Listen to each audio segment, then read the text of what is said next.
Pronto. Tá me ouvindo aí, Lucas? Deu uma hora a live? Já deu uma hora. Você tá me ouvindo, Lucas? Tô ouvindo, perfeitamente. Pô, o Instagram não avisou que ia cair. Pois é. Ó, tá ao vivo aí com a gente a Bruna Sampaio, esposa do Leandro Moura, meu amigo.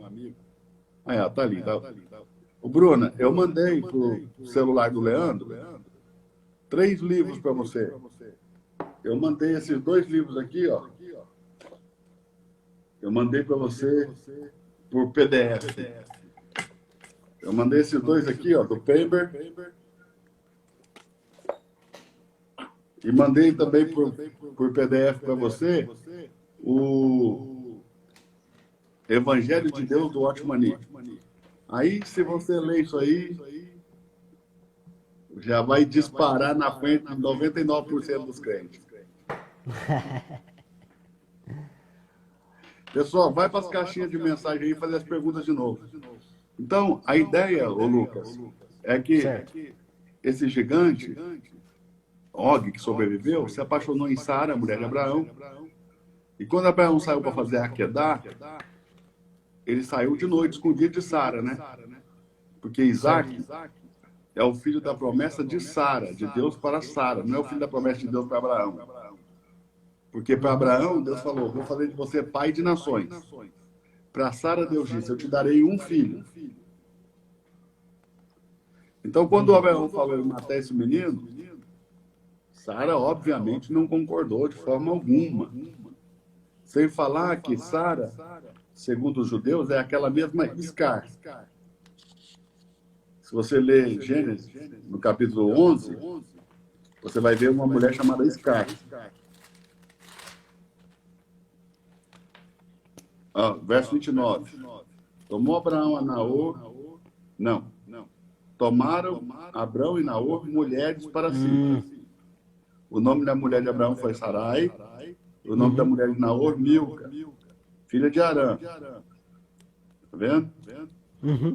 Pai de Milca, que é irmã de Ló, e Certo. Iscar. Iscar também é Sara e também é irmã de Ló.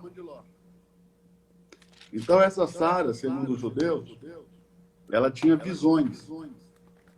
Deus não fazia nada sem primeiro mostrar para ela em visões. E assim Deus dirigia Abraão, pelas visões que dava para ela. E como que Deus pediu Isaac, ele encobriu isso dela. E aí, quando Abraão foi falar com ela, ela disse, não pode ser, senão Deus teria me falado. E aí, diz que Abraão pegou o menino e foi caminhar para a terra de Moriá. Quando ela acordou no outro dia e viu que Abraão não estava, ela entrou em desespero, achando que Abraão foi matar o menino. E ela foi atrás dele. E ela foi até um lugar chamado Kiriat Arba. É o chamado lugar dos 4. Por quê? Se crê que em Kiriat Arba estão enterrados 4 casais. Adão e Eva, Abraão e Sara, que ela vai ser enterrada aí, e Jacó, Isaac e Rebeca, Jacó e Lia. Esse Kiriat Arba é o chamado lugar dos 4 casais. E Sara se encontrou aí com esse gigante chamado Og, que falou para ela, olha, Abraão passou com o menino aqui, com a lenha, com um cutelo, e disse que ia para uma Aquedá, que ia sacrificar o menino. Diz que Sara entrou em desespero, um desespero muito grande, e ela começou a brigar com Deus, e começou a, afrontar a autoridade de Deus por causa disso. E Satanás apareceu para ela. E diz que Satanás apareceu para ela e ela escutou Satanás dizendo, olha, Abraão matou o menino. E como ela acreditou em Satanás, ela ficou muito nervosa, infartou e morreu. Mas é uma história judaica. Sim. Depois pode consultar o Talmud. Muito bom. Pode consultar. Pode consultar o Midrash. Ou pode consultar o Google para saber da história do gigante Og, que sobreviveu ao Ótimo. dilúvio. Vou pesquisar também, mestre.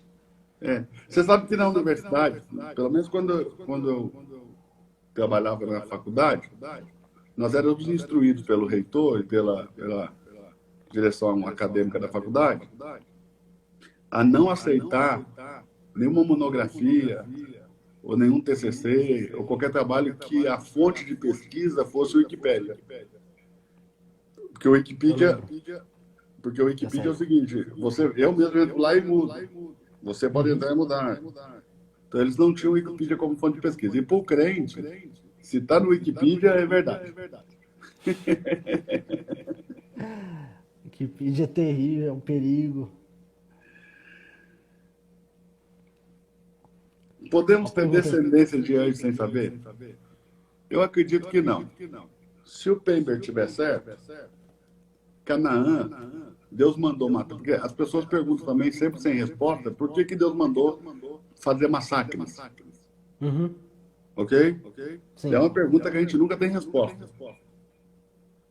Que resposta você tem para um negócio desse? Deus vai mandar entrar numa terra, matar todo mundo, mulher, criança, Difícil. até animais. Difícil. Deus fala, mata todo mundo, até os animais dele você mata.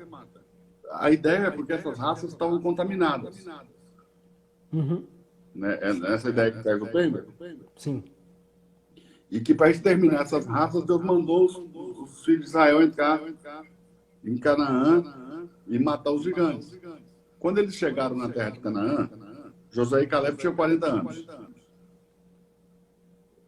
Ok? Mas porque foram os 12 espias a espiar a terra, 10 voltaram com aquela visão de que eram como gafanhotos aos seus olhos diante dos gigantes, não entraram. Eles entraram quando Caleb tinha 80 anos. E Caleb sozinho matou quase todos os gigantes.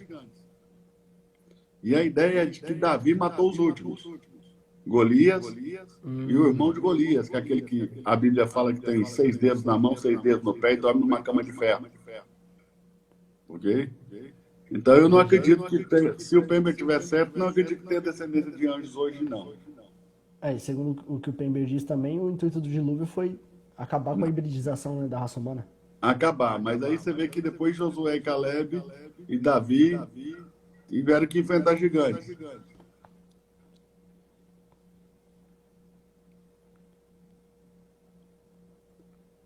Se os anjos não têm sexo, como pode haver relacionamento com os homens? Bom, os anjos não têm sexo, mas aparecem em forma humana no gênero masculino. Sim. Ok? E nós temos em Zacarias 2 anjos aparecendo no gênero feminino. 2 mulheres com asas grandes e brancas como as das cegonhas. Uhum. A revelação do mistério da iniquidade. A Bíblia Genebra, dos presbiterianos, de estudo, diz que são agentes de Deus. Anjos. Uhum. Entendeu? E...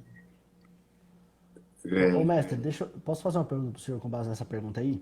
Sim. É o seguinte, qual a diferença, nesse caso, entre a encarnação e a materialização? Claro que a diferença principal é o fato de nascer e assumir forma humana, mas no caso a materialização, então, ela possibilita os anjos a fazer o que os homens fazem, tudo. Anjo não materializa. Então qual seria o nome ideal? Esse termo não é bíblico. Certo. Porque materializar é tornar-se matéria. Ok. Ok? O termo bíblico é tomou forma humana. Tá. E quando eles tomam forma humana, eles são humanos igual a gente. Tanto que a maioria deles vão aparecer, falar com as pessoas, e as pessoas não vão se dar conta de que são anjos. Entendi. A diferença é que no curto espaço de tempo, né? Ló não disse, vocês não vão tocar nos anjos que eu estou guardando na minha casa. Ele disse, esses homens são homens de Deus. Então, como que Ló enxergou esses homens? Como homens santos, como tzadiks, homens religiosos. Sim. Ló não estava com a ideia de que tinha um anjo na casa dele, não.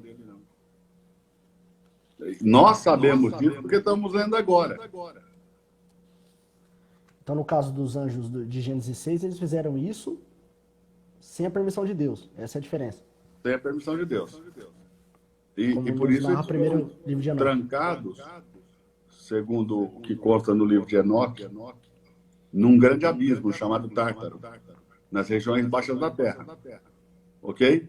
Ok. E quando Jesus vai contar aquela história de Lázaro, o mendigo, e do rico, Jesus fala que entre o seio de Abraão e o inferno tem um grande abismo. Meu Deus. Porque se crê que no Antigo Testamento, no Antigo Pacto, quando um justo morria, ia para o seio de Abraão. Quando um ímpio morria, ia para o inferno. E o Tártaro é onde estão aprisionados os anjos que pecaram aí contra a santidade.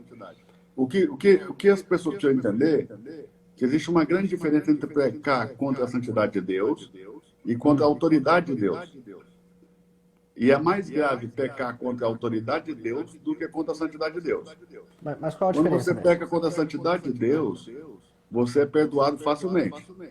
Mas é difícil você ser perdoado quando você peca contra a autoridade de Deus. Quando eu peco contra a santidade de Deus, nós estamos falando de comportamento e do poder. Quando nós falamos de pecar contra a autoridade de Deus, nós estamos falando de sua palavra. Ok? O seu verbo é aquilo que ele é na essência. Então você peca contra a essência de Deus. Contra aquilo que ele é em termos de seu ser. Sua autoridade é ele mesmo. Por isso que tudo ele sustenta pela palavra do seu poder.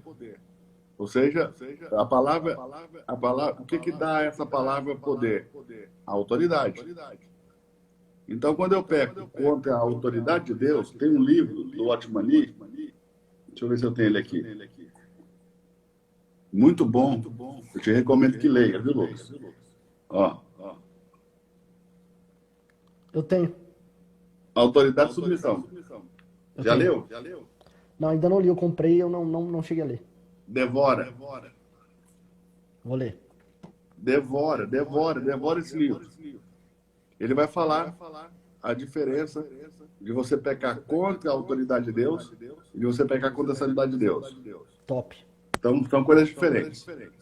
Então, quando os anjos se rebelaram, eles pecaram contra a autoridade de Deus. Então, Entendi. da rebelião, isso é rebelião. Pecado contra a autoridade de Deus. Quando eles pecaram contra a autoridade de Deus, daí nasce o pecado. Liderados então, tudo que é por Samyaza. comportamental é o resultado de pecar contra a autoridade de Deus. E o que dá ideia ali no primeiro livro de Enoque é que Samyaza lidera, né, essa rebelião.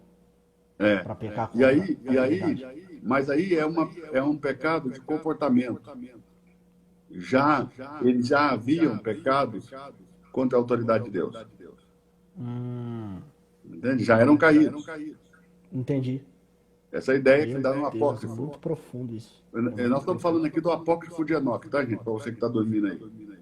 Mas o que eu propus para essa pergunta aí do João, talvez ele não estava na hora, é que qual que é mais difícil, comer ou fazer sexo? Para um espírito. Entendeu? Comer. Porque você precisa para comer. Você precisa de boca, de dentes, de língua, de saliva, de esôfago.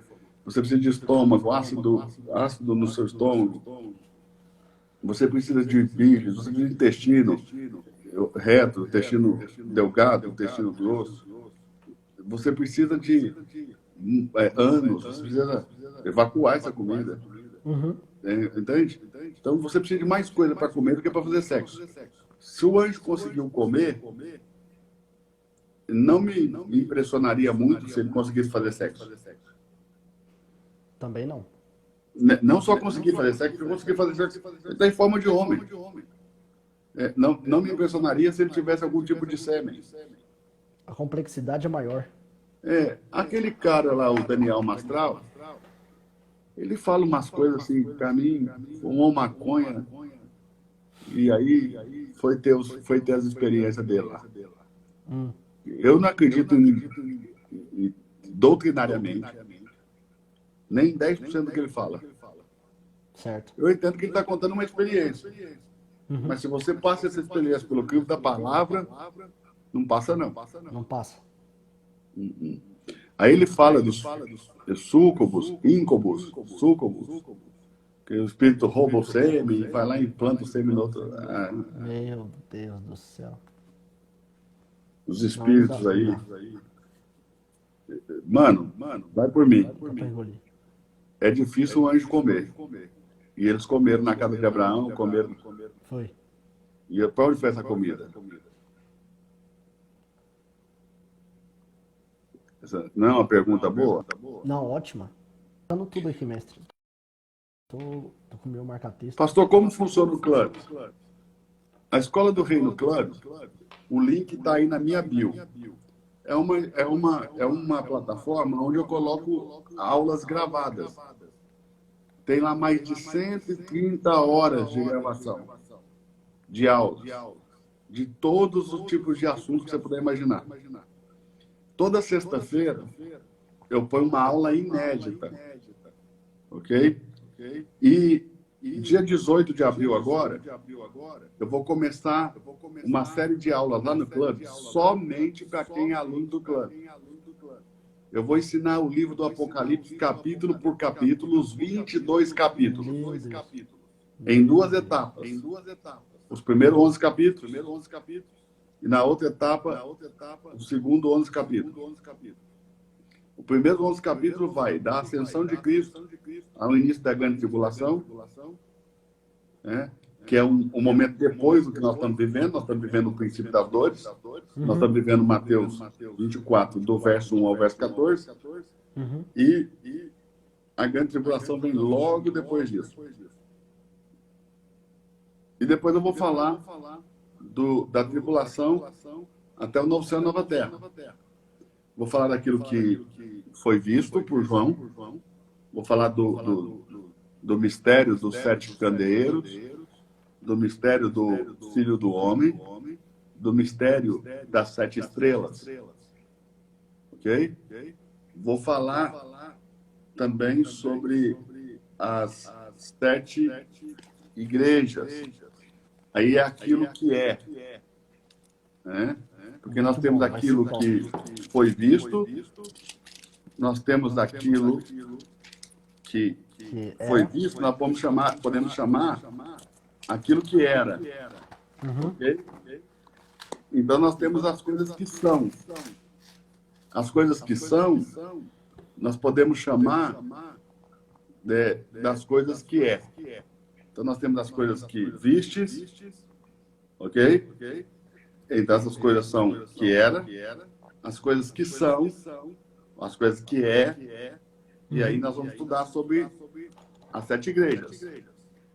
Éfaso, a igreja em Éfaso, que é a igreja do fim da fase inicial, ou seja, quando a igreja começa, Éfaso representa ali o final do primeiro século. Ok? Então está em Apocalipse 2, do 1 ao 7. Depois nós vamos na Esmirna, a igreja em Esmirna representa a igreja sob perseguição. Do capítulo 2, verso 8 até o verso 11. Porque é o tempo que a igreja foi perseguida. Então você já entende que essas 7 igrejas não está falando de 7 lugares. Está falando de 7 momentos de uma mesma igreja. Meu Deus. A igreja em Pérgamo, que é a igreja casada com o mundo, é uma igreja mundana. Ok? Vai do capítulo 2, 12 até o 17. Depois nós temos a igreja em Tiatira, que é a igreja da apostasia, a era das trevas, que nós lemos lá em Justo Gonzalez. Capítulo 2, do 18 ao 29. Depois nós temos a igreja em Sardes, que é a Igreja da Reforma Protestante. Vai do capítulo 3, do 1 ao 6. Depois nós temos a Filadélfia, que é a Igreja da Restauração, okay? Que vai do 3, 7 ao 13, que é o que nós estamos vivendo. Nós estamos na transição de Filadélfia para Laodiceia. Meu Deus. Depois Laodiceia, que é a Igreja da Degradação. Capítulo 3, aí do 14 ao 22. Depois nós vamos estudar também as coisas que hão de ser, as que vão acontecer. Nós vamos estudar sobre os 7 selos. Quando abre o 7º selo, tem 7 trombetas. Aí nós vamos estudar sobre as 7 trombetas. Quando toca a 7ª trombeta, tem 7 taças. Nós vamos estudar sobre essas 7 taças. Nós vamos estudar sobre o arrebatamento das primícias, que são os vencedores, os crentes fiéis que serão raptados, o rapto. Vamos estudar também sobre a colheita, que é o arrebatamento dos restantes dos santos. Lembrando que essa a primícia é antes da tribulação e a colheita é depois da tribulação. Lembra que toda colheita tem uma primícia, né? Uhum. A primícia é primeiro, que vem antes da colheita. Jesus disse que os campos já estão brancos para a colheita, mas antes de você colher, tem que entregar a primícia. A primícia. Okay? Então, quem não entende nada de primícia fica boiando nessas coisas. Fica. E nós vamos falar também sobre o tribunal de Cristo, os 3 juízos, né? O tribunal de Cristo, o julgamento das nações. Vamos falar sobre o reino milenar, que vai ser o julgamento das nações vai ser dentro do período do reino milenar. E nós vamos falar também sobre o juízo final. Top. E vamos falar sobre o novo céu e a nova terra. Ô, mestre, eu posso lançar um convite para você? Sim. E saber se o senhor aceita fazer uma live comigo amanhã, ou no tempo que o senhor tiver? Pra gente Sábado falar só para mim sobre- melhor. Sábado. Sábado à tarde, marca um sábado à tarde. Só Apocalipse 12, primícia e colheita. Apocalipse 12 é lindo. A mulher, né, que foge para o deserto por causa do dragão. E a gente falar O sobre... filho varão, que é arrebatado Isso. para o trono de Deus. A Vamos gente falar falar dessa diferença entre rapto e arrebatamento, momento, pessoas, circunstâncias. Isso, vamos falar assim. E Lucas, Ótimo. pode marcar só 3 horas. Esse mês, Ok. desde que começou a quarentena, eu deixei a Escola do Reino Club por R$1. Qualquer pessoa pode se inscrever por R$1. Ótimo. Ok? Só que hoje, o Thiago Lopes me chamou com a minha equipe, Uhum. que nós previmos uma quantidade de pessoas que poderiam se inscrever aí, e depois a gente pararia, porque senão ia ultrapassar muito, ultrapassou em 4 vezes o que a gente esperava. Então, domingo agora, Meu Deus. às 23h59, vai terminar essa oportunidade, né? Essa condição de R$1, o primeiro mês. E vai voltar a R$ 49,90. Mas quem, por exemplo, pastor, eu queria, a quarentena eu estou aí, eu quero estudar, paga R$1, primeiro mês é R$1. Se ele quiser continuar, eu quero, por exemplo, quanto tempo vai levar essas aulas de Apocalipse? Vai levar 2 meses e meio. Porque nós vamos fazer 2 aulas por semana. Vai levar 2 meses e meio para a gente terminar o Apocalipse, os 22 capítulos. Então, eu quero continuar. Eu pago R$ 49,90. Não, eu quero estudar o que está lá dentro nesse mês que eu tenho de R$1. No final de 30 dias, cancela, não paga nenhum adicional, nem multa, nem quebra o contrato, nada. Cancela. Eu quero continuar. Aí continua pagando R$ 49,90. É um valor simbólico, porque nós temos custo de operação, de gravação, de edição, de divulgação, tem bastante custo, tem escritório, tem os meninos que trabalham lá. Então, esses R$ 49,90 é praticamente para isso, porque 98% do meu conteúdo, o conteúdo que eu ensino é de graça. Sim. Entendeu? Ninguém 90, tem desculpa nenhuma para não aprender a palavra. não tem desculpa para não estudar, porque Não. vem, porque é caro, não. 98% do meu conteúdo é de graça. Então, Sim. e o que tem custo, o custo é praticamente irrisório. A não ser quando eu dou um curso que é uma imersão aprofundada em alguma coisa, a gente cobra um pouco mais caro. Então, até domingo, a pessoa pode fazer aí a inscrição a R$ 1. Até domingo, às 23h59. Ok? Lê aí, Lucas. Melquisedeque era sacerdote de Deus e rei de um povo pagão. Deus ainda hoje se revela em povo pagão? Sim. Tem um livrinho que eu vou recomendar para vocês. Quer anotar o nome aí, gente? O Fator Melquisedeque. A revelação de Deus aos povos pagãos. Eu tenho. Deus sempre vai se revelar. Você tem aí? Tenho, vou pegar aqui. Pega aí para eles verem. Deus sempre vai se revelar aos povos pagãos. De alguma maneira, Deus vai ter uma revelação aos povos pagãos. Abraão era um pagão. Deus não se revelou a ele? Sim. Melquisedeque, pouca gente sabe, Lucas. Ele era rei de qual cidade, você lembra? Aí tá aí, ó, o livro. Ó. Chega mais perto da câmera aí, Lucas. Aí, ó. O Fator Melquisedeque. A revelação de Deus aos povos pagãos.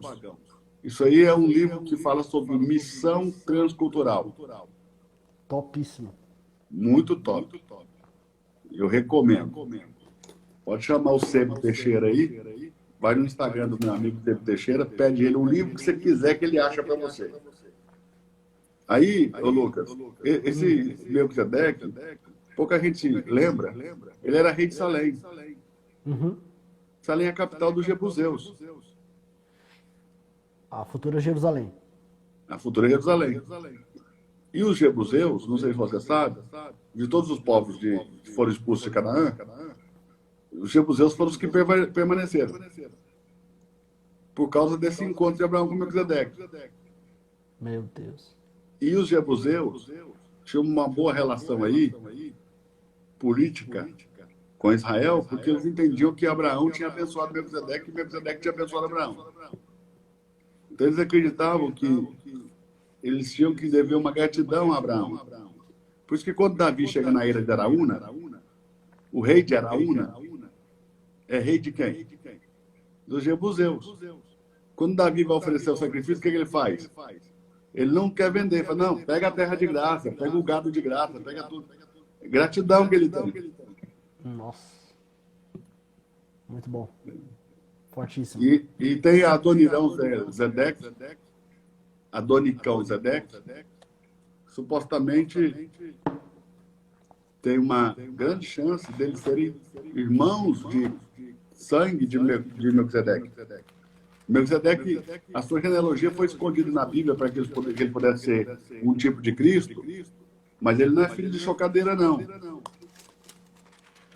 Só tem 2 homens que nasceram sem a necessidade de uma relação sexual entre um homem e uma mulher. O primeiro Adão e o último Adão, que é Cristo. Todos os demais homens nasceram igual a todos. Um homem se relacionou sexualmente com uma mulher, engravidou e deu à luz a alguém. Meu Deus. Só Adão que foi tirado da terra e Jesus que foi soprado pelo Espírito Santo. Vamos ver Fortíssimo. outra pergunta aqui. O que tem de escatologia aí, mestre? Tem alguma Vamos coisa ver o aí? que tem de escatologia aqui. Os gigantes surgiram de onde? Quer responder, Lucas? Bom, aqui nós já estávamos conversando sobre isso, né? Nós temos aí a existência dos gigantes, em Gênesis 6. E aí, como o senhor falou mesmo sobre a extinção desta raça de gigantes, né? Depois com Josué e Caleb, e por final com Davi. Olha aí, essa é boa. Você que não viu a live que caiu, ela ficou salva.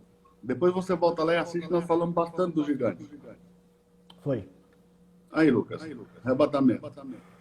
Vai ser invisível?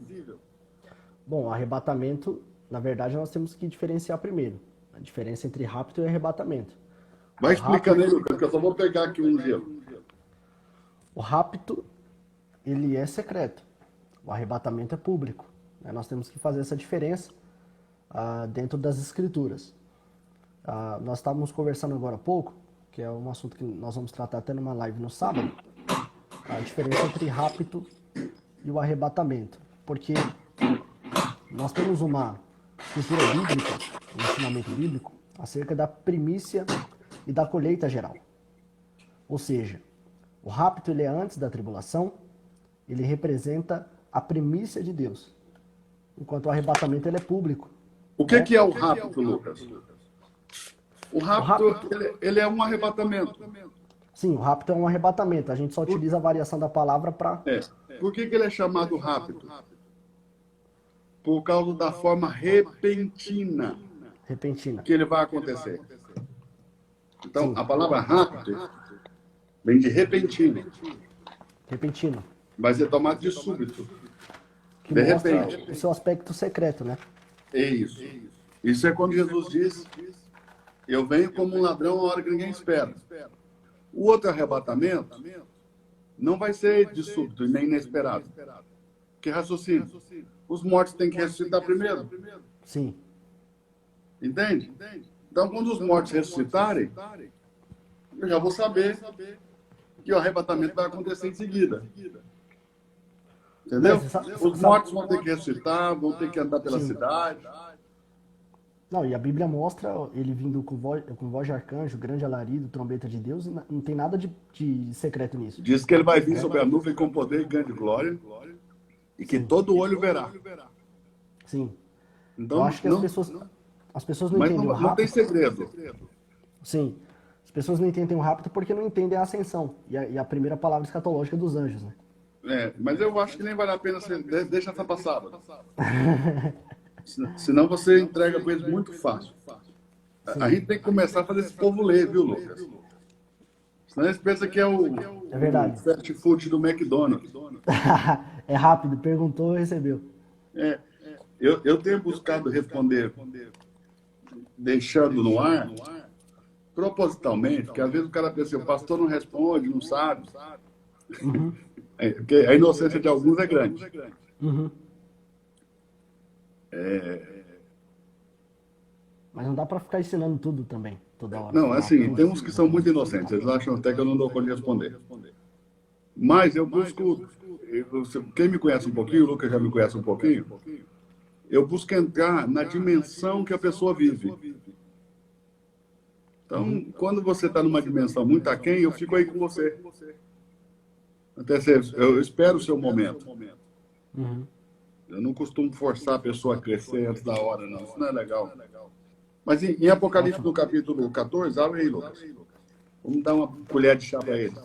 Vamos. Esse capítulo é top.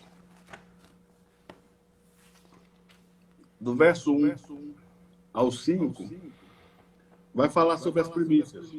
Uhum. Vai lá, lê aí. E olhei, e eis que estava o Cordeiro sobre o monte Sião, e com ele 144.000, que em suas testas tinham escrito o nome de seu pai. E ouvi uma voz do céu, como a voz de muitas águas, e como a voz de um grande trovão. E ouvi uma voz de arpistas que tocavam com as suas harpas, e cantavam como cântico novo diante do trono, e diante dos 4 animais e dos anciãos, e ninguém podia aprender aquele cântico, senão os 144.000 que foram comprados da terra. Estes são os que não estão contaminados com mulheres, porque são virgens. Estes são os que seguem o Cordeiro para onde quer que vá. Estes são os que dentre os homens foram comprados como primícias para Deus e para o Cordeiro. E na sua boca não se achou engano, porque são irrepreensíveis diante do trono de Deus. Do 1 ao 5, mestre. E aí, está muito claro que eles são comprados como primícias. Primícias. No verso 4. Sim, primícias. Não é isso? Aham. Eles têm a sua virgindade também mencionada pelo Senhor. Uhum. Se alguém ler Mateus no capítulo 19, verso 11 e 12, quer ler lá? Deixa eu ver aqui. Mateus 19, 11 e 12. Diz assim: Ele, porém, lhes disse: Nem todos podem receber esta palavra, mas só aqueles a quem foi concedido. Porque há eunucos que assim nasceram do ventre da mãe, e há eunucos que foram castrados pelos homens, e há eunucos que se castraram a si mesmos, por causa do reino dos céus. Quem pode Então, receber observe, isto? aí não está falando de pessoas literalmente virgens, mas está falando de pessoas que pagaram um preço, se abstiveram de relações sexuais propositalmente por estarem numa situação onde ele reina ou perde o reino. E essa palavra foi concedida. Ok? Uhum. Nós temos esse mesmo princípio aí em 1 Coríntios, capítulo 7, verso 7. Abre lá. 1 Coríntios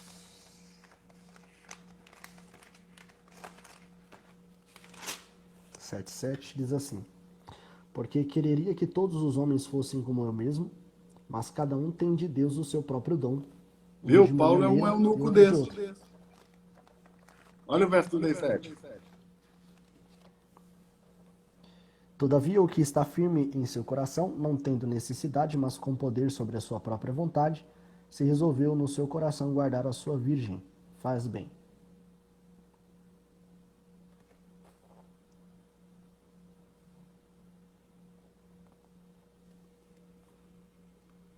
Agora, esse 144 mil, as pessoas também pensam que esse número é um número literal. Sim. Mas esse número, ele aponta para a completude. Ou seja, é uma completude. Ele é É um uma múltiplo de 12, né? múltiplo de 12. 12 vezes 12, Uhum. Mostrando completude, plenitude, o que é completo. 12 vezes 12 vezes 1000. Certo. Dá os 144 mil. Uhum. Então, mostrando completude. Então, é um número simbólico. As pessoas pensam que é um número Literal. literal. Não pode ser Então, no literal por causa verso do capítulo 4... 7 também, né? Oi? Não pode ser literal também por causa do capítulo 7. São dois grupos de 144 mil, né? Lá no 7 são os judeus, né? São judeus. Isso. Aqui no 14 é a igreja. Uhum. Os primeiros vencedores, ô Lucas, Uhum. eles amadurecerão primeiro nos campos de Deus. Porque eles são as primícias. Meu Deus. E eles vão ser ceifados antes da messe. Antes da colheita. Como primícias Por isso que para ele Deus e diz para que o um será cordeiro. deixado, um A será levado, messe será será deixado. ceifada mais tarde.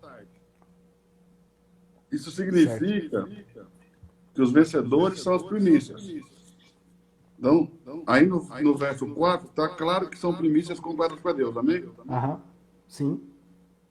Agora olha o verso 14. 14. Pode Eu ler? falei essa semana com o Borges aqui na live. Posso ler? Pode. E olhei, e eis uma nuvem branca, e assentado sobre a nuvem um semelhante ao filho do homem, que tinha sobre a sua cabeça uma coroa de ouro, e na sua mão uma foice aguda. Veja que tem nuvem. Tem nuvem. Isso aqui é a volta do Senhor. Sim. Tem nuvem, tem um trono na nuvem. Lembra? É o Sim. toque da sétima trombeta. Uhum. Então tem a nuvem, tem o trono. Todo olho verá ele vindo sobre as nuvens com poder e grande glória. A gente canta isso. Meu Deus do céu. E O outro filho anjo do saiu do homem. templo. Ó, e todo olho verá. Eu Aham. não sei se você lembra disso. Sim. O filho do homem vindo sobre a nuvem com poder e glória. Então a gente canta essas coisas. Sim. Ele tinha sobre a sua cabeça uma coroa de ouro, na sua mão uma foice aguda. Uhum. Daí, Sim. outro anjo saiu do templo, Clamando clamando com grande voz, ao que estava sentado sobre a nuvem. Uhum. Lança a tua foice e ceifa. Aqui é a colheita. A hora de ceifar é vinda. Porque já a colheita da terra está madura. Então, olha o que ele está falando, de amadurecer. O Entende? amadurecimento. Exato. Tem pessoas que vão amadurecer primeiro. É por isso que o Mateus 24 diz que um é levado, outro é deixado, né? Oi? Por isso que o Mateus 24 diz que um é levado, outro é deixado. E o detalhe, né, Lucas? Eles estão fazendo a mesma coisa. Né? A mesma coisa. No campo. O que é levado e o que é deixado estão trabalhando na mesma obra. Um é levado, outro é deixado.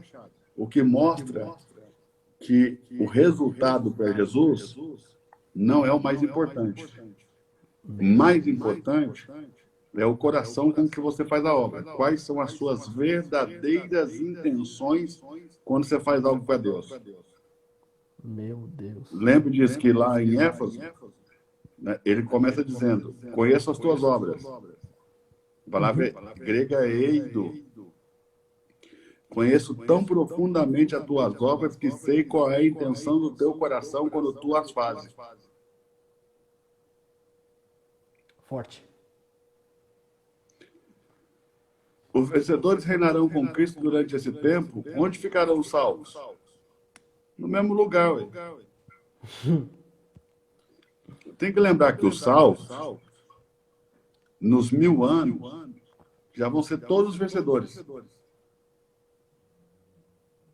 Entendeu, Lucas? Sim. Porque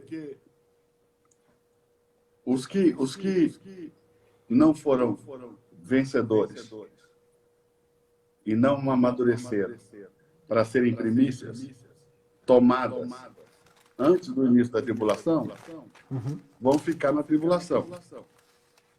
Ok? Provavelmente vão morrer para não negar o nome de Jesus. Ok?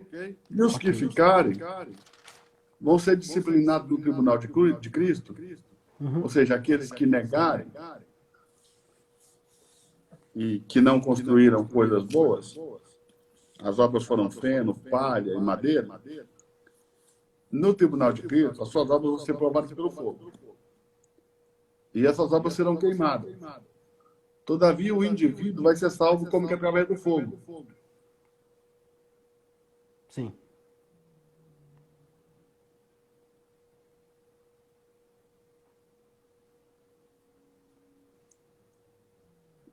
Quem for salvo na grande tribulação também irá reinar com Cristo?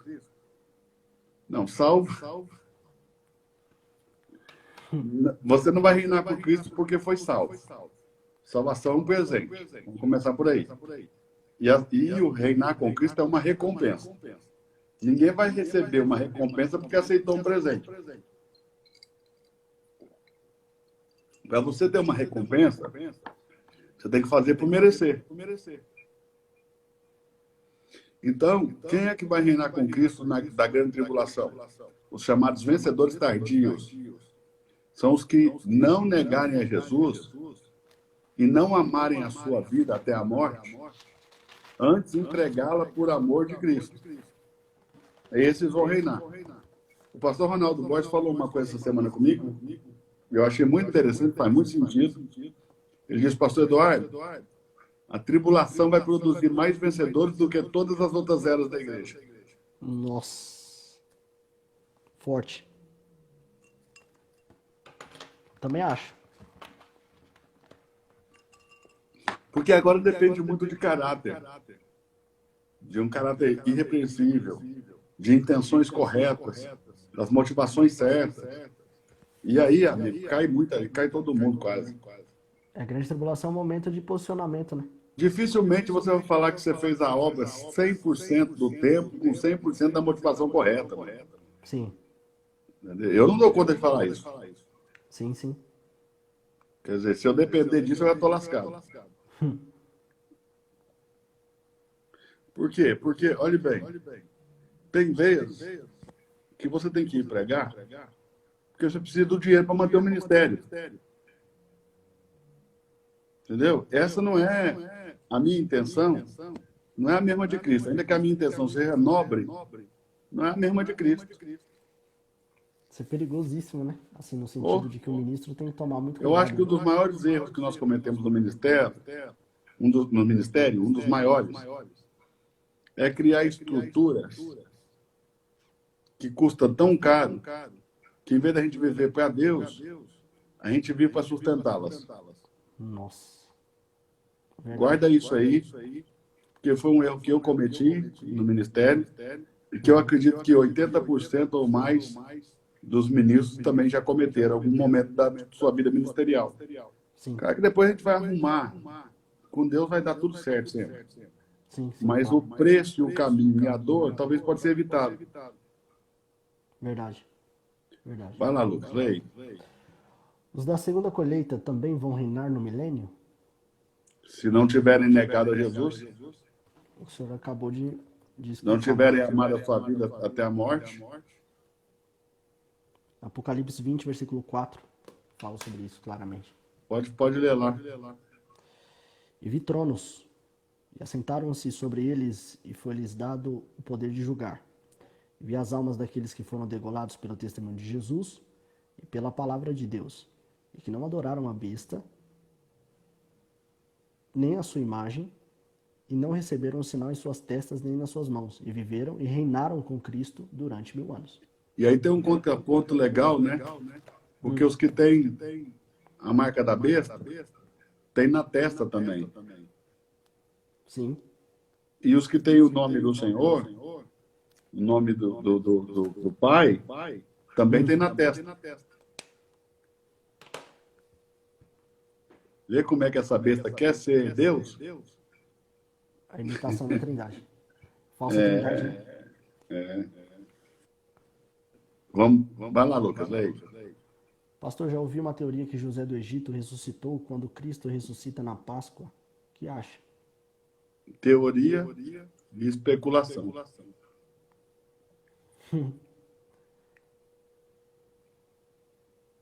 Os anjos que o senhor mencionou, ele está perguntando se foram os que se relacionaram com mulheres. Vou recomendar que ele leia Paper, né? Sim, Irmão, leia esses dois livros. Tomo 1, tomo 2. Ó, pastor, eu não tenho dinheiro. Faz o seguinte, vai no feed do meu Instagram, volte lá 2 posts ou 3, tem um vídeo com esses dois livros na foto da capa, eu e o Lourenço, que é um sorteio. Eu tenho outros 4 livros desses aqui empacotados no plástico. E esse tomo 2 está super difícil de achar, né, Lucas? tá. Eu tô só com um só. Tá vendo? O tomo 2 está super difícil de encontrar para comprar.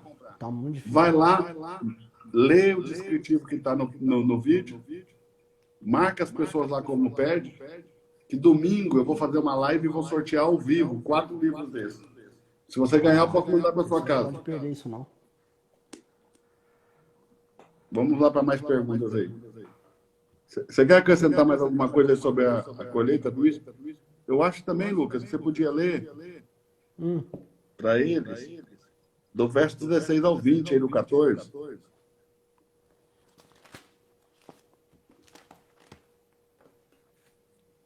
Diz assim, ó. E aquele que estava sentado sobre a nuvem meteu a sua foice à terra, e a terra foi cegada. E saiu do templo que está no céu outro anjo, o qual também tinha uma foice aguda. E saiu do altar outro anjo, que tinha um poder sobre o fogo, e clamou com grande voz ao que tinha a foice aguda, dizendo: Lança a tua foice aguda e vindima os cachos da vinha da terra, porque já as suas uvas estão maduras.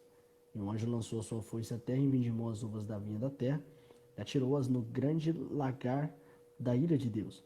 O lagar foi pisado fora da cidade, e saiu saindo do lagar até os freios do cavalo, pelo espaço de 1.600 estádios. Olha isso. Isso aqui são aqueles que vão beber da ira de Deus. Certo. Olha o verso 10, leia.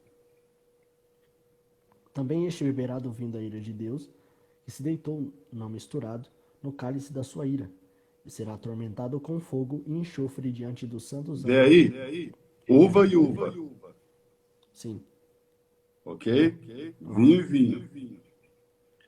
Como é Entendi. que você faz vinho? Pisando a uva. Pisando a uva. Então, esses aqui são os que Entendi. vão beber da ira de Deus.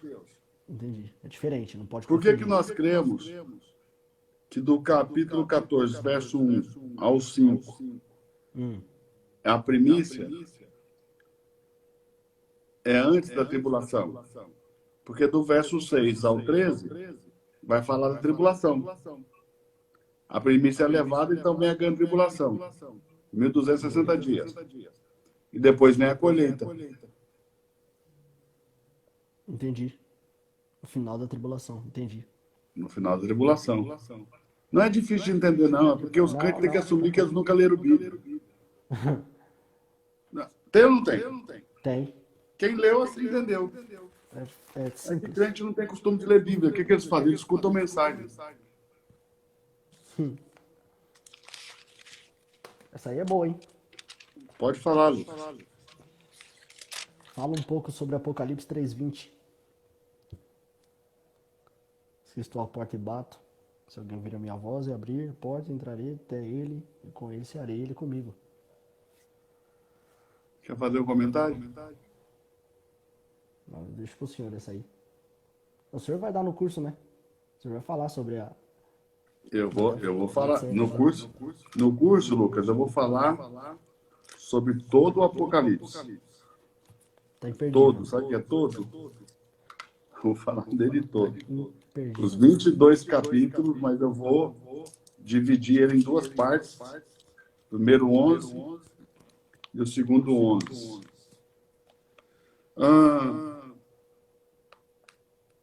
A porta, Lucas, aí, no que o cara está falando aí, para a gente comentar, como é que é o nome do irmão? Clériston. A porta não é uma porta, mas é o coração de alguém. Ótimo. O coração das pessoas. Ok? Certo.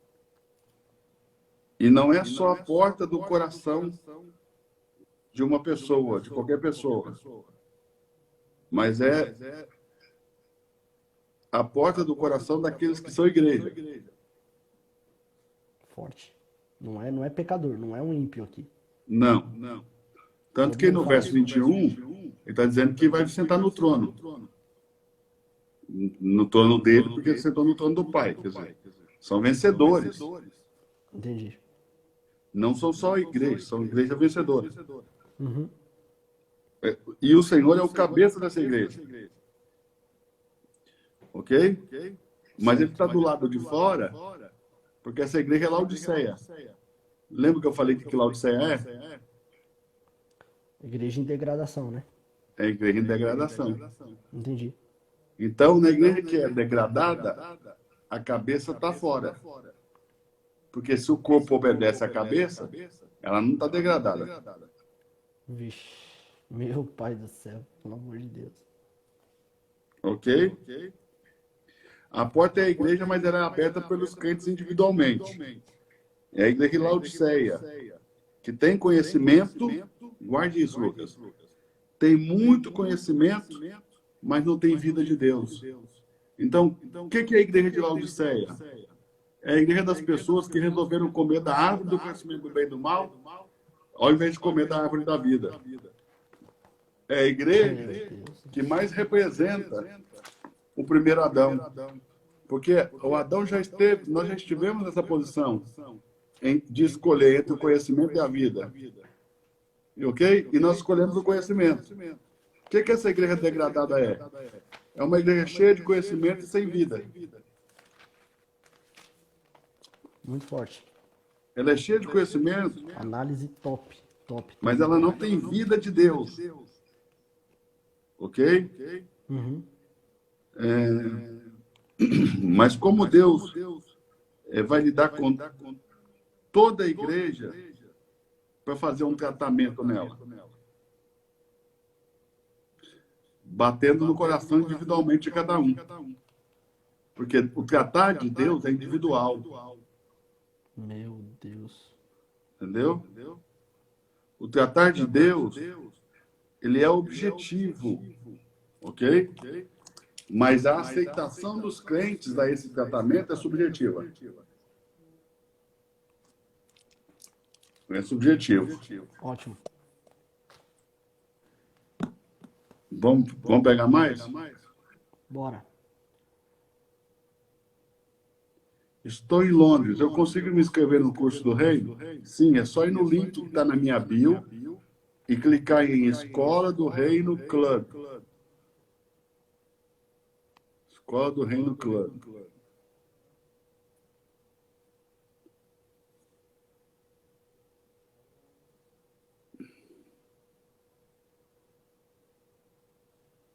Ó, está nas Ilhas Marta Vineyard. Se inscreveu na escola.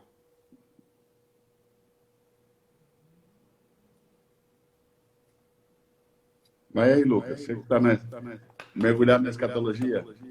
Essa aí eu tenho um texto aqui, Certo. muito bom para responder essa. Vai lá. 2 Tessalonicenses, Segunda Tessalonicenses. capítulo 2. Vamos abrir lá. Segunda Tessalonicenses, capítulo 2. Versículo 3.